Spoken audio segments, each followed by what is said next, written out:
everybody, this is Wendy Pennell, broker with On Track Realty. Have you guys ever heard the expression contract for deed? Have you ever wondered what that is? I mean, maybe you've never heard it, maybe you think I'm crazy. Okay, so here's another question. Have you ever heard of a rent to own or a lease option? Okay guys, both of these things have some common elements in them, and both are very either completely outlawed or very strictly regulated in the state of Texas, okay? So how is this different than just buying a home? It all has to do, guys, with title, okay? Who actually carries title?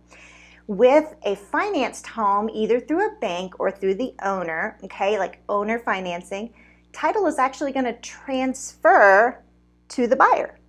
If you look it up on the deed records, it's going to say that John Smith owns the home, okay? With a contract for deed, okay, the seller is gonna hold on to ownership until a certain period of time, okay? So it's a contract in order to get the deed. Does that make sense? So the idea behind that is that the buyer can make payments for 15 years and never have title to the property, okay, until he gets to a certain point. Why did this become illegal? It's because it was so abused, guys. People would put down these huge down payments, you know, and faithfully make their payments for years, and the seller would come along and find some reason to take it back, okay? So the state of Texas didn't like that. Lease options, similar to contract for deed, okay? A little bit different. With the lease option, you're typically gonna put a higher down payment in when you first move in, but you're still technically leasing the property, okay? The agreement there is they're going to say, well, every part of your monthly rent, a certain part, is going to go towards buying the home. It's gonna go towards you having a down payment to buy the home, okay? And it'll usually require a big hefty down payment. What happens? A few years down the line, that buyer, who's actually really just a glorified tenant, comes into trouble, doesn't make his payments, and suddenly he loses the house.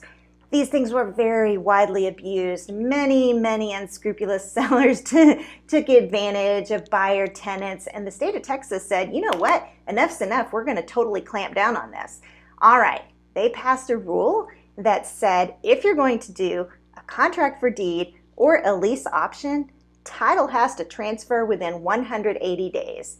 All right, that means within 180 days, that buyer has to carry title or own the house. All right, suddenly contract for deeds and lease options became very unpopular.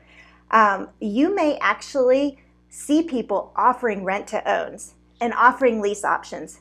Guys, check Texas law on this and then tell those people, you know what, maybe you don't know what Texas law has to say about this, okay? A lot of unscrupulous people out there, even today, offering this type of arrangement, and state of Texas says, no, don't do it.